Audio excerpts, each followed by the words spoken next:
Di masyarakat menunjukkan wanita yang hamil dari hasil zina lebih mudah melahirkan. Apa rahasianya? Tahukah Anda setiap waktu setiap manusia dijaga oleh 4 malaikat yang selalu bergantian shift siang dan malam? Beberapa informasi lain juga akan melengkapi tayangan Hasanah hari ini yang dihimpun dalam Berita Hasanah.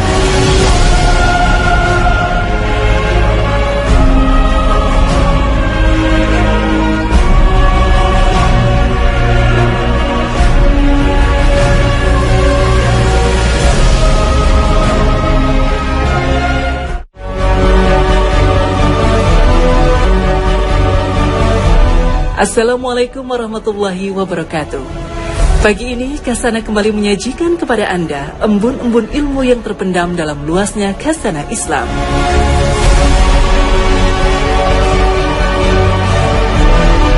Di era globalisasi seperti saat ini, pergaulan antara pria dan wanita seolah tidak ada batasan. Mengaku atas dasar cinta, keduanya mampu melakukan aktivitas fisik tanpa ikatan pernikahan. Salah satu akibat dari dosa ini adalah kehamilan. Kasus-kasus hamil di luar nikah ini sering kita temukan di lingkungan sekitar. Namun ada hal aneh yang terlihat pada wanita yang mengandung janin hasil perzinahan. Mereka bisa melahirkan di mana saja tanpa bantuan orang lain. Tidak terjadi perubahan signifikan pada tubuh, bahkan ditemukan dalam kondisi sudah melahirkan tanpa ada yang tahu jika sebelumnya sedang hamil. Mengapa terjadi hal demikian? Adakah rahasia Allah di balik hal itu?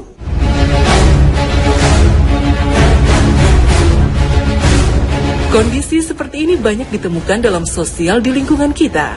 Bahkan karena mudahnya dalam proses tersebut, ibu yang mengandung bayi hasil perzinahan tidak sayang membuang bayinya.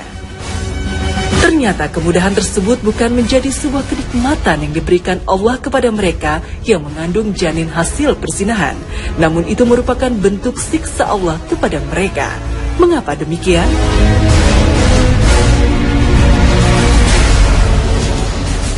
Wanita yang mengandung dari hasil pernikahan yang sah pasti akan mengalami sakit yang begitu menyiksa. Jangankan untuk melahirkan sendiri, bahkan keluarga pun tidak sanggup untuk membantunya. Harus ada dokter yang ahli membantu persalinan. Begitu pula dengan biaya yang dikeluarkan juga cukup banyak.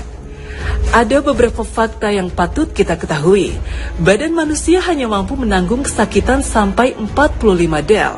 Tetapi ketika bersalin, seorang ibu akan mengalami rasa sakit hingga 57 del, yang rasanya menurut para ahli sama dengan 20 tulang yang dipatahkan secara serentak.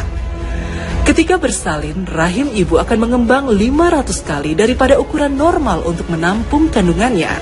Darah yang hilang ketika melalui proses kelahiran normal adalah 500 ml atau setengah liter. Bukankah hal ini menjadi bukti betapa rasa sakit melahirkan itu luar biasa? Namun Allah Subhanahu wa Ta'ala menjanjikan pahala untuk setiap rasa sakit yang dirasakan sang ibu. Kesulitan yang dialami oleh ibu hamil, baik letih, sakit, gangguan kesehatan, kejiwaan, materi pada waktu yang banyak. Kesemuanya itu insya Allah ada pahala dan balasan yang dicatat untuk wanita hamil. Bahkan dalam sebuah riwayat disebutkan, orang yang mati karena melahirkan, maka ia mendapatkan pahala syahid.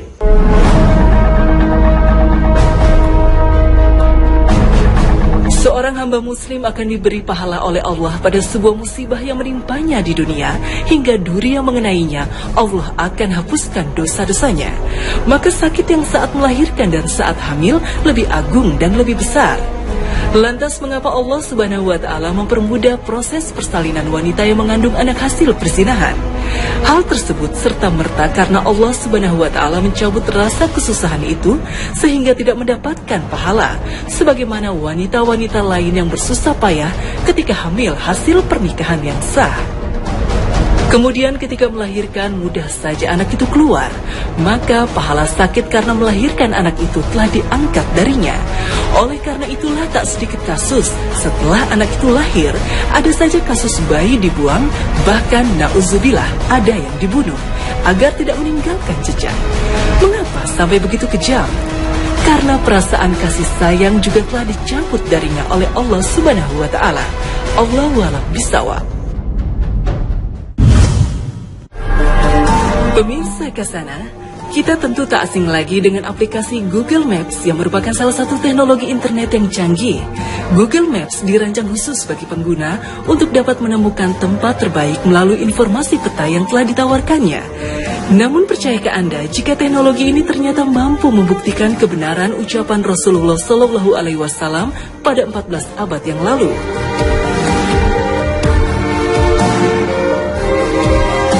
Dahulu Rasulullah Shallallahu Alaihi Wasallam pernah bersabda di depan para sahabatnya tentang jarak antara dua pintu surga. Beliau membandingkan ukuran tersebut sama besarnya dengan jarak perjalanan dari kota Mekah dan kota Hajar, atau sama juga dengan jarak Mekah dengan kota Bushra di Suriah.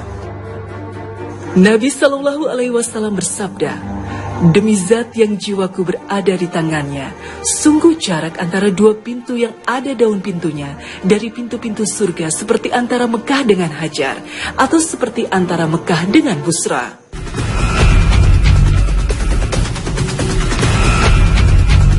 14 abad kemudian, setelah dilakukan kalibrasi dengan aplikasi Google Maps, ternyata terhitung bahwa jarak dari Mekah ke dua kota yang berbeda itu sama persis menunjukkan angka 1272 km.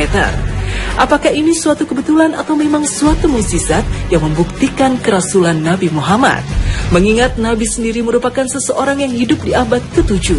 Saat itu belum terdapat GPS, satelit, pesawat, ataupun roket luar angkasa.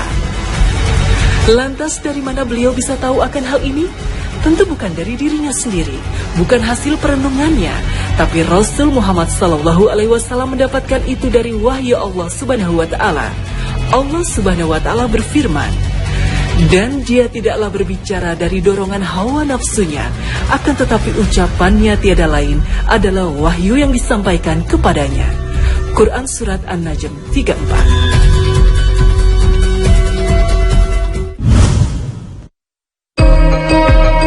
Pemirsa Kasana, setiap manusia pasti akan mati. Kapan, di mana, bagaimana, dan dalam kondisi apa, tak ada yang tahu selain Allah Subhanahu wa Ta'ala.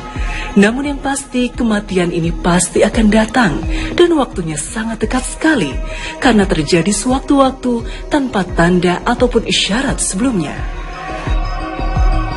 Saat kematian itu datang, tahukah kita apa yang terjadi jika pada tubuh kita setelah dimakamkan? Ternyata tubuh kita ini akan mengalami pembusukan, tapi tidak terjadi secara serentak, tapi melalui tahapan-tahapan. Pada malam pertama, di kuburan, pembusukan dimulai pada daerah perut dan kemaluan. Subhanallah, dua bagian ini merupakan dua hal terpenting yang selalu menjadi pergulatan hidup manusia di dunia. Dua hajat yang karenanya Allah Subhanahu wa Ta'ala membuat manusia merugi di dunia ini akan membusuk pada malam pertamanya di kuburan. Setelah itu, mulailah jasad berubah warna menjadi hijau kehitaman. Setelah berbagai make up dan alat-alat kecantikan membuatnya memiliki ragam pesona, nanti tubuh manusia hanya akan memiliki satu warna saja. Pada malam kedua, mulailah anggota-anggota tubuh membusuk, seperti limpa, hati, paru-paru, dan lambung.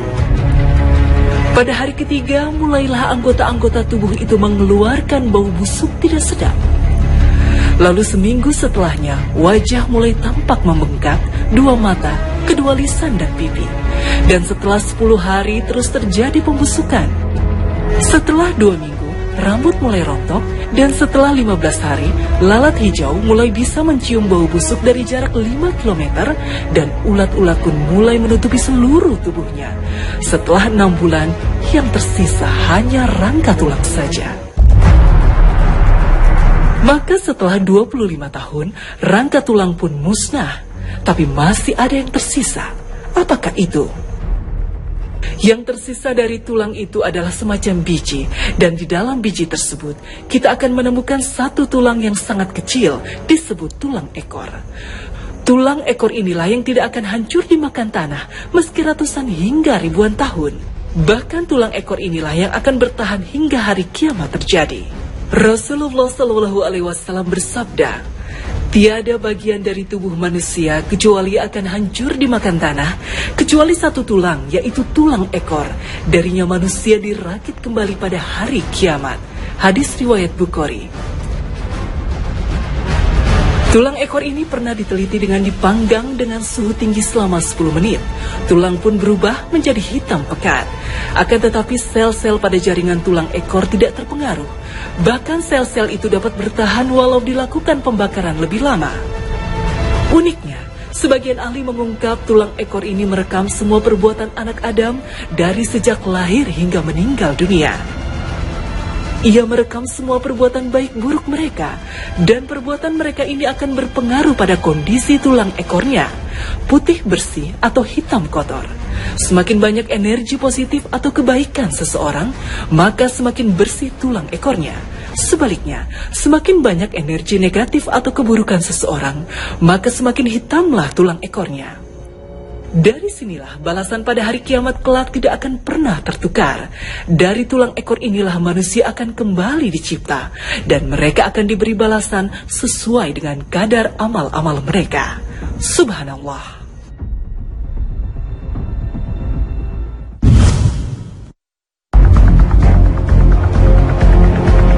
Pemirsa Kasana, banyak orang mengilustrasikan kiamat bahwa bumi akan hancur karena bertabrakan dengan planet-planet lain yang semuanya telah kehilangan gravitasinya. Lalu jika hancur, di mana manusia akan dibangkitkan kembali oleh Allah di hari kebangkitan nanti? Sebenarnya kiamat tidaklah sampai menghancurkan bumi.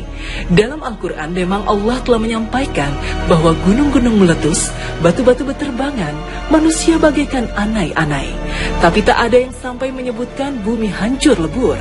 Artinya bumi tetap utuh untuk prosesi menentukan nasib para makhluk yang harus bertanggung jawab pada Allah Subhanahu wa Ta'ala. Hal ini bisa kita pahami dari sabda Nabi Sallallahu Alaihi Wasallam. Allah Azza wa Jalla akan menggulung langit-langit kelak di hari kiamat. Kemudian ia mengambilnya dengan tangan kanannya dan berfirman, "Akulah Raja." Di manakah orang-orang yang selalu bertindak sewenang-wenang? Di manakah orang-orang yang selalu menyombongkan diri? Kemudian Allah menggulung bumi-bumi dengan tangan kirinya dan berfirman, "Akulah Raja." Di manakah orang-orang yang selalu bertindak sewenang-wenang? Di manakah orang-orang yang selalu menyombongkan diri? Hadis riwayat Muslim. Dalam riwayat Bukhari, Rasulullah Shallallahu Alaihi Wasallam bersabda, Allah menggenggam bumi dan melipat langit dengan tangan kanannya seraya mengatakan, "Akulah sang raja." Mana yang mendakwakan diri raja-raja bumi? Hadis riwayat Bukhari. Di sini Allah Subhanahu wa Ta'ala disebut Rasulullah Sallallahu Alaihi Wasallam menggenggam bumi. Menggenggam tentu dengan tangan. Lalu seperti apa tangan Allah Subhanahu wa Ta'ala? Manusia sering memahami tangan sebagaimana yang terlihat dari tangan-tangan makhluk. Ada tangan manusia, tangan binatang, dan tangan-tangan yang terlihat oleh manusia. Lalu apakah tangan Allah seperti yang dibayangkan oleh manusia? Tentu saja kita tidak bisa membayangkan itu semua, karena semua itu merupakan kekuasaan Allah Subhanahu wa Ta'ala. Dari hadis ini kita bisa memahami bahwa kelak di hari kiamat bumi tidaklah hancur lebur. Karena Allah menggenggam bumi, artinya setelah sangkakala ditiup oleh malaikat, lalu terjadi ledakan-ledakan dahsyat dari gunung-gunung, namun bumi digenggam di telapak tangan Allah Subhanahu wa Ta'ala. Artinya bumi masih utuh dan tidak hancur. Saat itulah Allah berfirman, menunjukkan kekuasaan mutlaknya di hadapan seluruh makhluk yang sebelumnya banyak para penguasa di bumi yang lalim dan sombong. Di mana para penguasa bumi yang lalim dan sewenang-wenang, apa yang bisa dilakukan oleh mereka di hadapan raja di raja, Allah Subhanahu wa Ta'ala. Kemudian Allah Subhanahu wa Ta'ala menggantikan bumi ini dengan bumi yang lain. Inilah yang disampaikan Allah dalam Al-Quran, yaitu pada hari ketika bumi diganti dengan bumi yang lain, dan demikian pula langit. Quran Surat Ibrahim 48. Maksud bumi diganti dengan bumi yang lain pada ayat ini adalah bumi dan langit pada hari kiamat akan diganti dengan bentuk baru, datar, tidak ada gunung dan lembah, dan bentuknya sangat putih. Inilah yang disampaikan Nabi Sallallahu Alaihi Wasallam dalam sabdanya. Pada hari kiamat manusia dikumpulkan di atas tanah putih cemerlang bagaikan roti yang bersih. Kata Sahal, di sana tak ada satu tanda pun bagi seseorang. Hadis riwayat Bukhari. Tempat inilah yang kemudian disebut dengan Padang Mahsyar, tempat dikumpulkannya manusia di hari kiamat. Bumi dan langit yang lama diubah menjadi baru.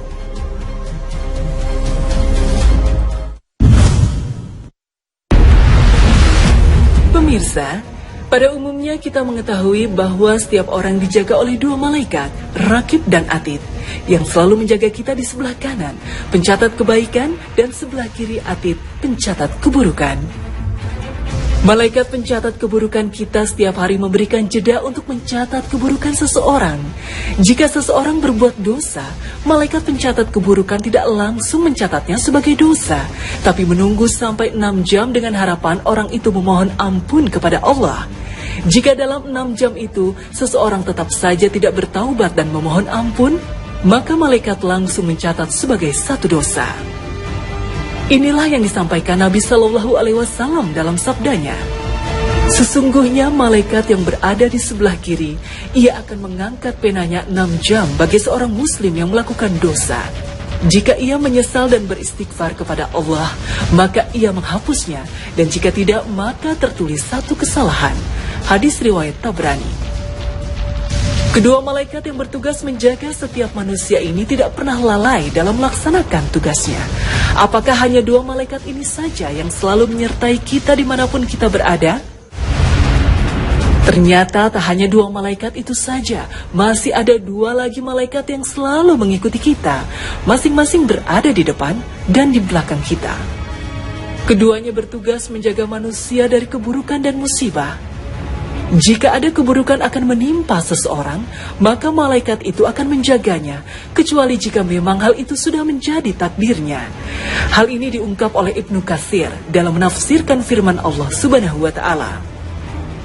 Bagi manusia ada malaikat-malaikat yang selalu mengikutinya bergiliran di muka dan di belakangnya. Mereka menjaganya atas perintah Allah. Quran Surat Ar-Ra'd 10:11. Dengan demikian, ada 4 malaikat yang selalu mendampingi setiap manusia.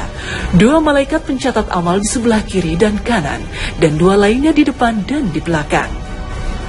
Menariknya, para malaikat penjaga kita itu tidak terus-menerus berada di sisi kita, tapi mereka bergantian shift dan melakukan A+, yaitu shift siang dan shift malam. Lalu kapankah waktu pergantian shift siang dan malamnya? Pergantian shift dan menjaga manusia itu terjadi pada 2 waktu. Pertama di waktu subuh. Pada waktu ini, malaikat bergantian menjaga atau terjadi pertukaran shift antara malaikat malam dan malaikat siang.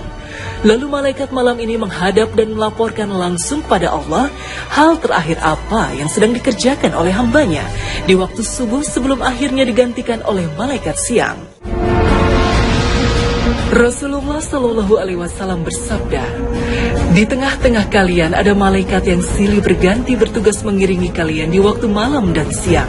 Mereka berkumpul ketika sholat asar dan sholat subuh. Malaikat yang mengawasi amal kalian di malam hari naik ke langit, lantas Allah bertanya mereka, dan Allah lebih tahu keadaan kalian. Bagaimana kalian tinggalkan hamba-hambaku? Para malaikat menjawab, kami tinggalkan mereka sedang mereka tengah mendirikan sholat, dan kami datangi mereka sedang mereka mendirikan sholat. Hadis riwayat Bukhari. Shift kedua, pergantian shift ini dilakukan pada waktu asar. Malaikat siang berganti shift dengan malaikat malam. Maka sholat asar juga disaksikan langsung oleh malaikat, dan malaikat siang akan melaporkan kepada Allah hal terakhir apa yang dilakukan oleh hambanya. Dalam sebuah hadis qudsi yang diriwayatkan oleh Imam Bukhari menyebutkan, Nabi bersabda, para malaikat itu bertugas secara bergantian, yakni ada yang bertugas malam hari dan siang hari. Malaikat itu berkumpul pada saat sholat subuh dan asar, kemudian ada yang bermalam dengan kalian. Ketika malaikat itu naik, maka dia Allah bertanya kepada malaikat-malaikat itu, sedangkan mereka tahu. Allah berfirman, bagaimana keadaan hambaku? Mereka menjawab, kami tinggalkan mereka sedang dalam sholat, ketika juga kami datangi mereka pada saat dia sholat. Hadis riwayat Bukhari.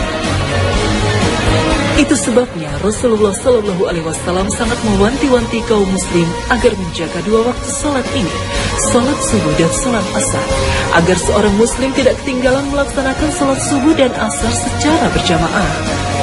Rasulullah Shallallahu Alaihi Wasallam bersabda, siapa saja yang mengerjakan sholat al-bardain, maka akan masuk surga.